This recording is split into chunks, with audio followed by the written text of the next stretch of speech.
Welcome everyone. Today's video is not a trend. It's not a productivity hack, and it's definitely not for people who just want a quick dopamine rush. This is for people who are done surviving, done repeating the same habits, done pretending like they're okay. This video is for the version of you that's been screaming inside. I know I was meant for more than this. And for the next 21 days, we're going to rebuild you.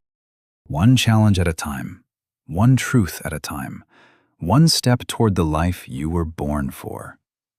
But to truly understand what we're doing here, you have to understand something most people never do. The war isn't out there. It's in here, in your subconscious mind. Nikola Tesla once said, if you want to understand the secrets of the universe, think in terms of energy, frequency, and vibration. But what he didn't say is this: you are a frequency machine. And the settings were programmed by your past, by your trauma, by your parents, by your fears, by every time someone told you, don't try too hard, you're not good enough, you'll never make it. Here's the painful truth. 95% of your thoughts, decisions, emotions, and actions are not made by you. They're made by your subconscious programming. Your subconscious mind is like the operating system behind your life. It decides what you believe, what you fear, what you deserve, what you settle for. And if you don't rewrite that program, you'll live the same day for the rest of your life. What is the subconscious? In simple words, let me explain it in a way even a child would understand. Imagine your brain is a smartphone. Your conscious mind is like the screen, what you see, tap, scroll. But your subconscious mind, that's the entire operating system running in the background. You don't see it, but it controls everything. It decides how fast the phone runs, what apps you can use, and whether the phone even works at all. Now imagine if that operating system was filled with viruses. Beliefs like, I'm not good enough. I always mess things up. People like me never succeed. And then you wonder why you fail, why you're stuck, why motivation never lasts. It's not your fault. It's your programming, and it's time to uninstall it. That's what these 21 days are for. This isn't a challenge. It's a reconstruction, a deep rewiring of who you are, what you believe, and how you live. So today we begin. Challenge 1. Identify your limiting beliefs. Before you build a new life, destroy the lies that control it. Let me ask you something powerful. What lies have you been calling truth your whole life? Because the truth is, you don't need to be more productive. You need to stop being poisoned. You can't pour fresh water into a cup filled with acid. So today, before you set goals or build habits, we clean the mental cup. What to do? Sit down with a blank page. Write 3 limiting beliefs that come up when you think about your future. Some examples. I'm too old to change. I'll never be consistent. I always ruin everything. Be brutally honest. These are not affirmations. These are the lies you've been programmed with. Now, for each one, flip it. Turn that belief into its opposite truth. I'm too old to change becomes, this is the perfect time to become who I was always meant to be. I always ruin everything becomes, I've made mistakes, but I learn fast and grow stronger. I'll never be consistent becomes, I can become consistent because I now understand what blocked me. Speak these new beliefs out loud. Your subconscious doesn't respond to wishes. It responds to repetition. Say it every day, out loud, like you mean it. Let's take Anna, a 32-year-old woman who wants to become a speaker. Her beliefs? Nobody will listen to me. I don't speak good English. I'm too shy. She flips them. My voice matters. I will connect with the right people. I can learn English fluently, one day at a time. My shyness is not a weakness. It's my quiet strength. She writes them, speaks them, lives them. And 6 months later, she speaks on her first podcast. Why? Because she didn't just change her words. She changed her beliefs, and beliefs control your life. Most people try to change their actions without changing their beliefs. It's like trying to build a mansion on top of broken ground. If your foundation is full of doubt, shame, and fear, every goal you build on top of it will fall. This challenge destroys the weak foundation and replaces it with strength. That's challenge 1. A mirror, a reset, a crack in the old program. Because before we can rise, we must know what we've been buried under. Challenge 2. The dopamine reset. 10-minute digital detox. Your brain is fried, not because you're lazy, but because it's overloaded. Now we give it space to breathe, to heal, to remember what clarity feels like. Let me ask you a question that no one else dares to ask. When was the last time your brain was quiet? I don't mean silent in the room. I mean silent inside your head. Most people alive today are not living. They're scrolling, switching, jumping, reacting, from one notification to another, from one video to the next, from one quick check to an entire hour gone in a black hole of content. And they say they can't focus. They say they're tired. They say they're unmotivated. But the truth is, they're not broken. They're just overstimulated. They've been hijacked by the most addictive drug of this generation, dopamine. Dopamine is the chemical in your brain that gives you the feeling of, I want this. When you see a notification, your brain releases dopamine. When someone likes your post, dopamine. When you eat junk food, dopamine. When you see a new message, dopamine. It's not bad. But too much dopamine from unnatural sources, screens, sugar, scrolling, makes your brain sick. It's like giving a child unlimited candy. They become wild, restless, unfocused. That's how your brain feels right now. Tired, burned out, but constantly chasing more. Most people who say they have no motivation, no energy, no focus, no patience aren't lazy. They're just living in a constant state of mental chaos because the brain was not designed for this much input, this much noise, this much stimulation every second. You were not meant to check 17 apps before brushing your teeth. You were not meant to scroll past 1,000 faces before lunchtime. You were not meant to see news, war, gossip, jokes, lies, all in 5 minutes. That's not laziness. That's neurochemical burnout. So today, we begin the Healing Challenge 2. 10-minute digital detox. More than 10 minutes. No phone, no screen, no scroll. Just silence. Not for punishment, but for recovery. How to do it? Find a place with no distractions. No TV, no laptop, no phone. Set a timer for 10 minutes. Put your phone in another room. Turn it off if needed. Sit or walk in silence. That's it. Don't try to meditate. Don't do anything. Just notice what happens inside you. How uncomfortable it feels at first. How you keep reaching for your phone mentally. How your thoughts bounce around. Let them.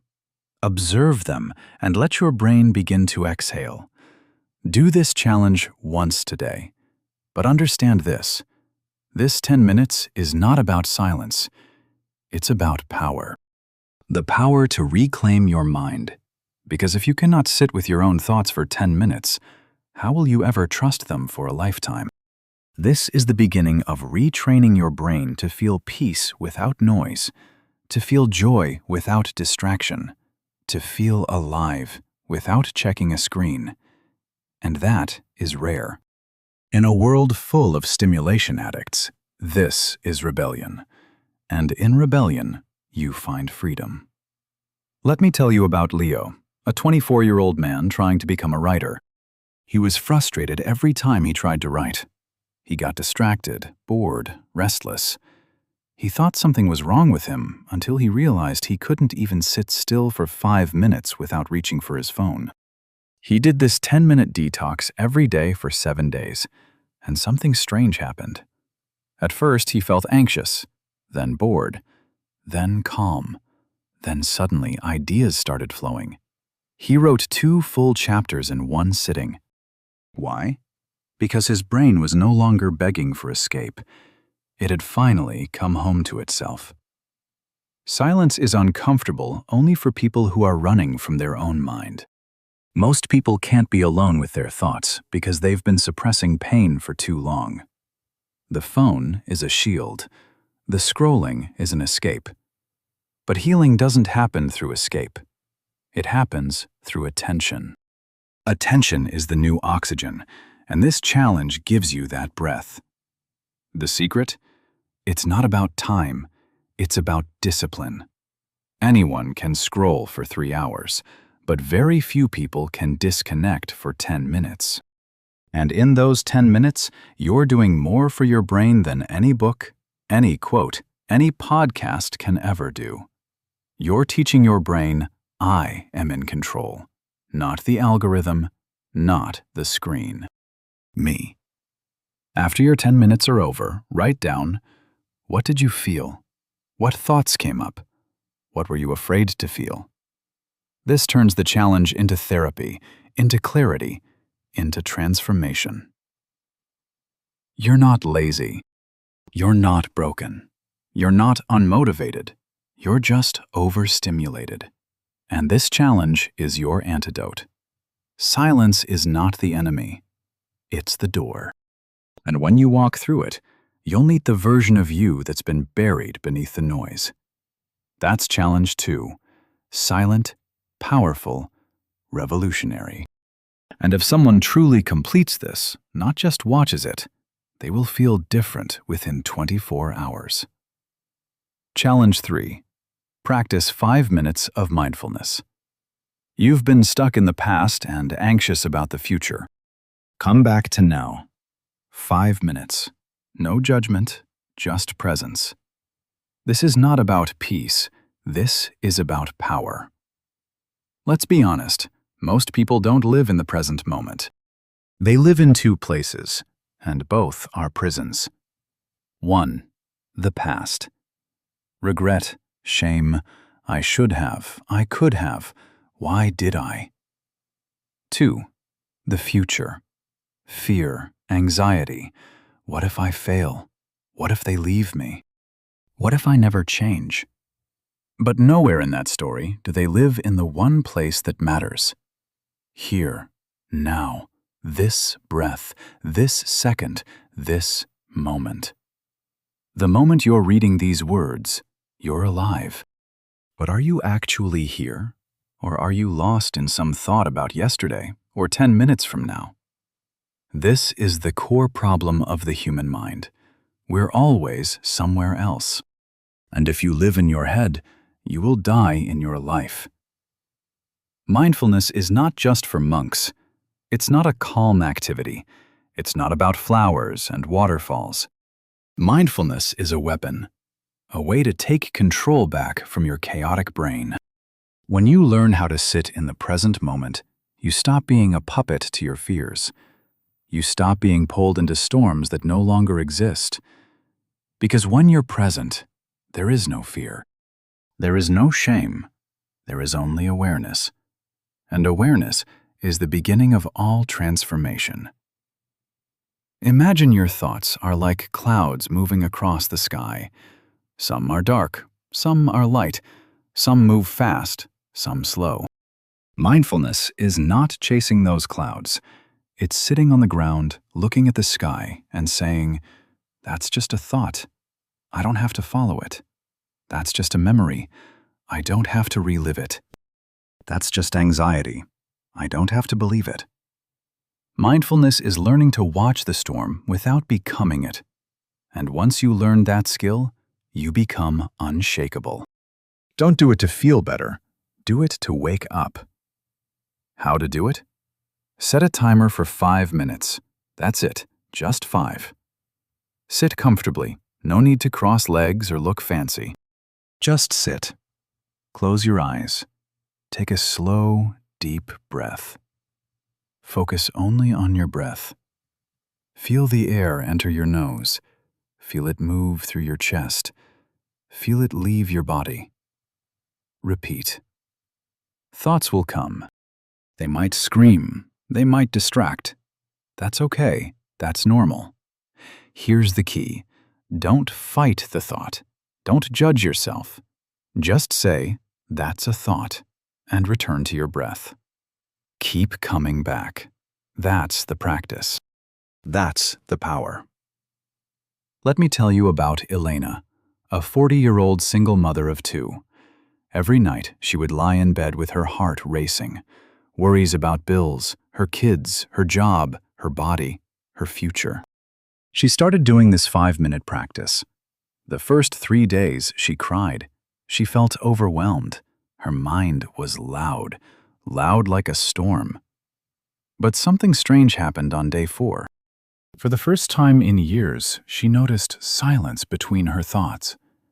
A moment of peace. Then she noticed her heartbeat slowing down. Then her breathing deepening. Then her mind softening. And by day 10, her kids noticed. "Mama, you look calm now," her daughter said.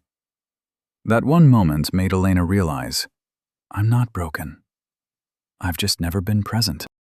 Most people live in survival mode because their brain is constantly alert, constantly reacting, fearing, worrying, defending. This challenge rebuilds your nervous system. It teaches your mind, you are safe. You don't need to panic every second. You are here. You are alive. You are okay. And from that place, you make better decisions. You speak more clearly. You stop overreacting. You stop overthinking. You become still. And in stillness, you become powerful. If your mind is too loud during this challenge, that doesn't mean you're doing it wrong. It means you're finally listening. You're finally hearing all the noise you've ignored for years. And that's progress. That's healing. That's courage. Because most people never face their thoughts. They just run. They scroll. They numb. But you're sitting in it. You're watching it. And you're returning to your breath. That is mastery. After your 5 minutes, write down what thought showed up the most. Was there a moment of stillness? What did you learn about yourself in those 5 minutes? Because the deepest lessons you'll ever learn in life won't come from books. They'll come from the silence you learn to sit inside of. This is not about meditation. This is not about peace. This is not about escaping life.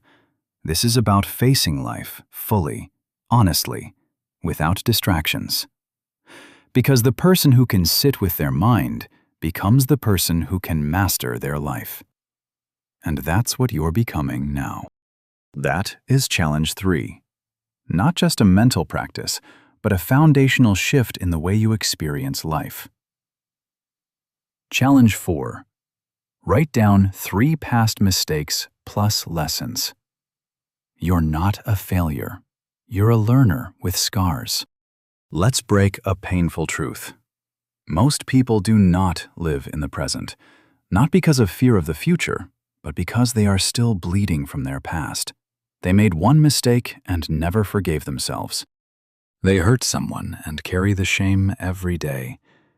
They trusted the wrong person, and now they trust no one. They failed once, and now they call themselves a failure. But the truth is, you are not your past. You are what you learned from it. And if you don't learn the lesson, you repeat the pain. That's why this challenge is not just about healing. It's about evolution. Your brain is wired to remember pain more than success. It's a survival mechanism. But when you don't process that pain, it becomes your identity. You stop taking chances. You stop opening your heart. You stop trusting yourself. So today, we take your worst moments and turn them into the fuel that builds your future. Regret is just wisdom trapped in pain. Let's free it. What to do? Take a pen and paper. Write down 3 things you deeply regret. A mistake, a choice, a lie, a missed chance, something you never forgave yourself for. For each one, ask yourself, what did this teach me? What did I learn about people, life, and myself? How has this made me wiser, stronger, more aware? Then write this sentence. I made this mistake. I am not this mistake. I carry the lesson. I release the shame. Read it out loud. Let me tell you about Daniel. 19 years old, he cheated on his final exam. He was caught. He lost his scholarship. His parents were ashamed. His teachers called him a disgrace. For 2 years, he stopped believing in himself. He worked small jobs. He avoided old friends. Every time he saw a student in a uniform, he looked away, until one day he wrote about it. He wrote exactly what happened. He wrote how much he hated himself. And then he asked himself, what did this teach me? His answer shocked him. I didn't cheat because I was evil. I cheated because I was scared. I didn't believe in myself. And I let fear make the decision for me. That one truth saved his life. He applied again to university. He wrote about that failure in his entrance essay. They accepted him because he stopped hiding the mistake. He used it as proof of growth. Most people think their past ruins them, but in reality, their relationship with the past is what destroys them. Your mistake didn't kill you, but your self-hatred might. So today we do something very few people ever do. We honor the past and then let it go. Because healing isn't forgetting. Healing is remembering without pain. Call or message someone you hurt. Say one sentence. I'm not who I used to be, and I'm sorry for how I acted. Not for them, for your freedom. You don't need their forgiveness. You just need to be free from the shame. The reason people repeat the same pain is because they never gave it a purpose. Your pain has meaning. Your scars are your story. But you cannot carry them forever. So today, we transform them into wisdom, because the world doesn't need more perfect people. It needs more healed people who own their story. And now, you are becoming one of them. Challenge 5. Visualize your dream life. If you can see it, your brain can believe it, and your habits will follow. Most people live their entire life without ever asking, what do I actually want? Not what society says, not what your parents wanted, not what your friends are doing, but you. Your life, your truth. Because if you don't know where you're going, your habits will take you nowhere. The brain needs a destination. That's how it works, and this challenge gives it one. Your brain doesn't know the difference between imagination and reality. That's why you cry during movies. That's why you feel fear from a memory. So when you visualize your dream life, clearly, emotionally, deeply, your brain starts building belief systems around it. You stop saying, it's impossible, I can't do it. That's not for people like me. And you start saying, wait, this feels real. This feels possible. This feels like home. Because the mind can't move toward a blurry goal. It needs clarity. If your dream doesn't exist in your mind, it will never exist in your life. What to do? Find a quiet space. Sit or lie down. Close your eyes. Breathe slowly. Ask yourself, what does my dream life feel like? Where am I waking up? What kind of clothes do I wear? What work am I doing? Who is next to me? What is the energy around me? How do I carry myself? Let your brain go wild. Feel it, see it, smell it, hear it. Now, open your eyes. Take your journal and write a paragraph that starts with, "My dream life looks like this." Don't write what's realistic. Write what sets your soul on fire. Close your eyes for a moment and imagine this. You wake up not to an alarm clock, but to the sound of soft waves outside your window. Your home is built on a quiet hill near the ocean. The sunlight enters through giant glass windows, gently touching the white curtains. You stretch your arms and smile, not because it's a weekend, but because every day of your life now feels like one. You walk barefoot on the wooden floor of your dream house, warm, peaceful, calm. The air smells like coffee and ocean breeze. Your kitchen, it's modern, spotless, filled with your favorite foods, colors, and a small coffee bar you always wanted. There's an open bookshelf in the living room, filled with books that once changed your life. Now they sit like trophies. Every room in the house tells a story. The art on the walls isn't expensive. It's meaningful. It reminds you how far you've come. Your work desk overlooks the sea. You no longer work to survive. You work to create, to inspire, to enjoy. You walk into the backyard. There's a small garden you planted, a tree with a bench under it. A journal waits on that bench. You sit, you write, you feel alive. You no longer chase peace. You live inside it. This isn't just a house. This is your dream life.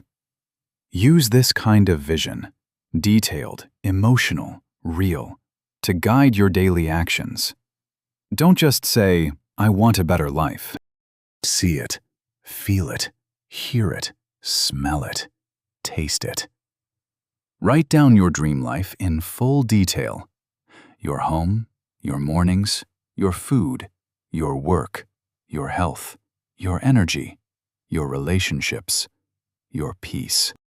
Keep this vision in your journal, on your wall, or inside your heart, and let it pull you forward every single day. Because when you can visualize it clearly, you start living it powerfully. Record a voice note describing your dream life. Play it every morning, every night. Remind your brain who you are becoming. Speak the future until the future responds. Most people don't live their dream life because they've never actually defined it. They're chasing status, money, fame, comfort, but none of those are clear. This challenge brings you clarity, and clarity kills confusion. And when confusion dies, action begins. If you don't build your dream life in your mind, you'll spend your whole life trapped in someone else's. So today, you don't dream small. You don't hold back. You don't ask what's realistic. You close your eyes and you let your future self speak, because they're already waiting for you. And now, you're finally walking toward them. Challenge 6. Write a promise to your future self. This is not a task. This is a contract with your next chapter. Let me ask you something dangerous. What do you owe to your future self? Not to your family, not to your followers, not to society, but to you. The version of you 6 months from now, a year from now, the one who is still waiting for you to stop making excuses. You see, we make promises to everyone else. I'll be there. I'll call you. I'll do my best. But the one person we break promises to the most is ourselves. And that's why your self-worth is low. Because your subconscious remembers every time you said, "Tomorrow I'll start. This is the last time. Next month I'll be better." And you didn't. You didn't lie to the world. You lied to yourself. That's why this challenge isn't about writing a goal. It's about rebuilding trust with the most important person in your life, you. The subconscious mind doesn't care about motivation. It only responds to evidence.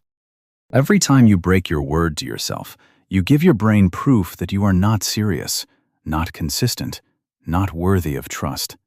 and that belief destroys your ability to take action. But when you make a promise and honor it, something magical happens. Your subconscious begins to believe, maybe we can change. Maybe we are becoming something new. And from belief comes momentum. Not a wish, not a dream, a vow, something sacred, something non-negotiable. How to do it? Close your eyes. Visualize your future self 6 months or 1 year from now. Where are they standing? What do they look like? What energy do they carry? What have they survived? Ask this version of yourself, what do you need from me today? What habits, decisions, and courage do I owe you? Now, write this sentence. From this day forward, I promise myself. Speak it out loud, slowly, emotionally, not like a quote, but like a declaration, like a spiritual contract. Write this promise somewhere visible, on your wall, on your mirror, or in your phone. Read it every single day until your soul believes it. Let me tell you about Andre, a 36-year-old man who used to weigh 130 kilograms. He was bullied his entire childhood. Every year, he promised himself, next year I'll lose weight. But he never did, because it was always a goal, never a vow. One night, after binge eating alone, crying in his room, he stood in front of the mirror and whispered, from this day forward, I promise myself, I will never abandon my health again. He didn't say, I'll lose 30 kilograms. He didn't say, I'll go to the gym. He made a vow to stop abandoning himself. That promise changed his life. Not because of the weight, but because for the first time, he felt like a man he could trust. This challenge makes your transformation personal. It's no longer about likes, goals, or results. It's about integrity, the silent power of being someone who does what they say, even when no one is watching, even when it's hard, even when you're tired. Because one day your future self will look back and say, thank you for not giving up on me when it was easier to stay broken. Don't write a big list. Don't try to be perfect.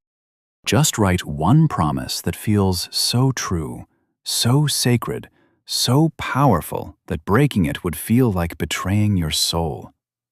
That is how you change your identity. One vow at a time, one commitment at a time, one decision that echoes into your future. And from this day forward, you are no longer a maybe. You are a promise in motion. Challenge 7. Clean one physical space around you. Your outer world reflects your inner world. Let's take back control, one corner at a time. This is not a cleaning task. This is not about organizing your life like a productivity guru. This is about one thing: control. When life feels heavy, when your mind feels scattered, when nothing seems to make sense, the one thing you can take back is your environment. You can't fix your past today. You can't fix the economy. You can't fix other people. But you can clean the drawer beside your bed. You can fold the clothes on your chair. You can make your bed like you're preparing for war. And that simple act tells your brain, I am not helpless. I am not stuck. I am in charge of my world. Even if it's just this one shelf. Your brain is constantly taking signals from your environment. Cluttered room equals overwhelmed mind. Dirty kitchen equals delayed decisions. Messy closet equals mental fog. But when you clean even one small corner, you activate a part of your brain that says, I am no longer surviving. I am building. I am restoring. I am coming back to life, not for beauty, but for power. How to do it? Pick one small area that feels messy, heavy, or chaotic. Examples: your desk, one drawer, your bed, a corner of your room, or one shelf in your kitchen. Set a timer for 20 minutes. No phone, no distractions. Clean it like you're preparing for a new identity. Not like you're organizing, but like you're creating a space for a warrior, a creator, or a healer to exist. When you finish, stand back, look at it, take a deep breath, and whisper, "This is the beginning of order. This is the space for the next version of me." Last year, I was depressed. Not the kind of depression people post about. The silent kind. The invisible kind. I couldn't focus. I stopped believing in myself. My room was a disaster. Clothes everywhere, books stacked like bricks, bottles, wrappers, dust. It looked like I had given up. And maybe I had. One night, I looked around. I asked myself, if someone walked into this room right now, what would they learn about me? The answer broke my heart. They would see pain, chaos, and no hope. So I stood up. It was 2:14 a.m.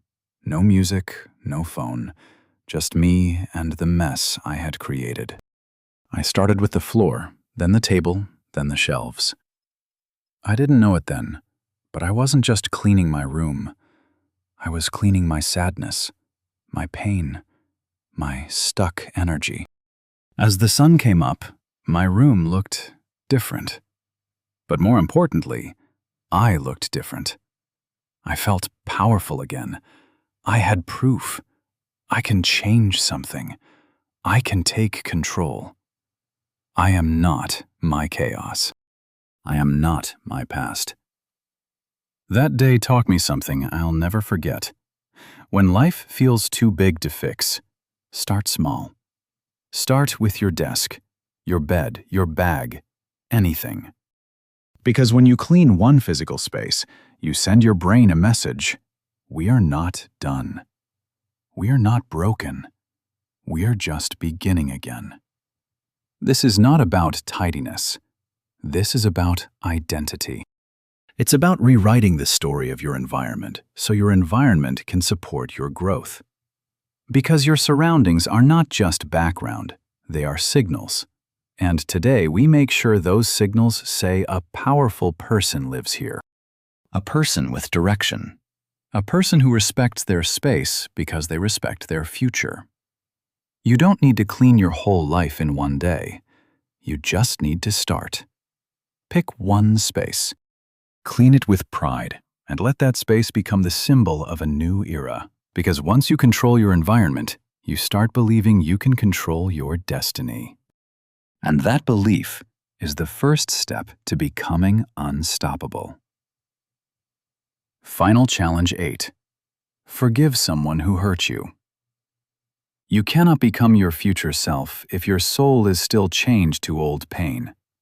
Today, we cut the rope. You can do everything right. You can meditate, clean your room, visualize your dream life, write your promises, fix your habits. But if deep inside you are still holding on to anger, bitterness, pain, or resentment, you're still a prisoner, not of others, but of your own heart. Because forgiveness is not about them. It's about you, your freedom, your healing, your ability to finally move forward. And most people never move forward because they never truly let go. Let's be very clear. Forgiveness does not mean that what they did was okay, that you forget the pain, that you allow them back in your life, or that they win and you lose. No, forgiveness means I will no longer let this pain poison me. I will no longer carry this person's mistake inside my body. I deserve peace. I deserve freedom, and I'm choosing it now, even if they never apologize. Forgiveness is not weakness. It is the highest form of strength. It's saying, you no longer have access to my nervous system. You no longer control my emotions. You no longer get to live in my head rent-free. Forgiveness is not a gift to them. It is a release for you. You've carried this long enough. It's time to let go. How to do it? Close your eyes. Breathe deeply. Go back to the moment. the wound, the betrayal, the lie. Let your mind bring up the person you've still not forgiven. Feel it. Don't fight it. Let yourself feel the disappointment, the anger, the tears, the betrayal, the helplessness. Let it rise. Now, whisper or write these words. You hurt me. You betrayed my trust. You left a scar I never deserved. But today, I set myself free. I forgive you. Not because you deserve it, but because I do. I deserve peace. I deserve joy. I deserve a future that is not held hostage by the past. So, I let go. Not for you, but for me. Now, take a deep breath. Exhale. Say it again slowly, meaningfully. I forgive you, and I free myself. Optional. Write a letter to them, but don't send it. Write everything you ever wanted to say. Let it pour out. Then, tear the page or burn it. Symbolically, release it. Imagine this. You're holding a burning piece of coal tightly in your hand. Your hand is in pain. It's turning red, blistering, but you refuse to let it go. You say, "This coal represents what they did to me. This is my proof that I was hurt. I will hold it until they understand how much they hurt me." But here's the truth. They don't feel the burn. You do. Every second you hold that pain, it's only burning you. It doesn't punish them. It only destroys your peace. Now imagine this. You finally open your hand and let that coal fall. You feel the pain still there, but it slowly starts to heal. The wound breathes. The fire is gone. And for the first time, you are free. The lesson. Forgiveness is not saying it didn't hurt. It's saying, I'm done letting it burn me every day. You don't forgive because they deserve peace. You forgive because you do. What happens when you don't forgive? If you don't forgive, you start carrying bitterness in your voice, tension in your body, distrust in your relationships, walls around your heart, anxiety in your dreams, and cynicism in your words. And over time, that weight turns into a life you didn't choose. You begin to punish new people for old pain. You reject love because it reminds you of the past. You stay stuck because the pain keeps you safe. But you weren't born to be safe. You were born to be whole. And wholeness requires release. You've done so much in this challenge. You've reflected. You've rewired your habits. You've cleaned your space. You've visualized your future. You've written sacred promises. But if you don't release the poison, you'll carry it into your new life. This is the final door, not to healing, but to liberation. And when you walk through it, everything becomes lighter. You don't forgive because they said sorry. You don't forgive because they earned it. You don't forgive because the world says you should. You forgive because you are finally ready to heal. And when you do, the chains fall, the weight drops, the storm ends. And for the first time in years, you take a full breath and feel free. After all 8 challenges, here's how to test if you truly completed this journey, not just watched it. Step 1. The mirror test. Stand in front of a mirror. Look yourself in the eyes and ask, did I show up for myself with full honesty, full emotion, and full presence? If your eyes tear up, if your voice shakes, you did it right. Step 2. The energy test. Close your eyes. Ask yourself, am I lighter than when I started this video? Am I more clear about who I want to become? Do I feel proud of showing up for myself? Do I feel closer to the version of me I've always wanted to be? If the answer is yes, you're no longer the same person who clicked this video. You've been reborn. Step 3. The real-life test. In the next 24 hours, do you treat people with more softness? Do you breathe more slowly? Do you walk with intention? Do you avoid the habits you promised to break? Do you feel something new deep inside? If you do, that's not a coincidence. That's transformation. That means you didn't just watch a video. You completed a soul challenge, and you earned your new identity. And now, here we are. You didn't just watch a video. You just completed something most people will never have the courage to even begin. You looked inside. You faced your wounds. You cleaned your space. You rewired your mind. You forgave.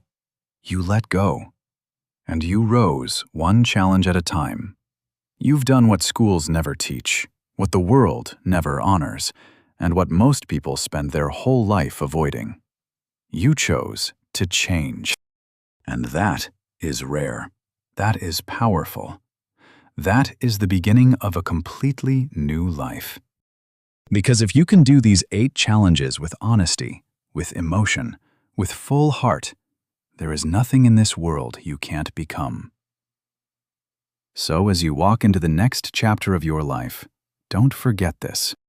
Your past does not define you, your fears do not own you, and your future is not written yet, because today you became the author.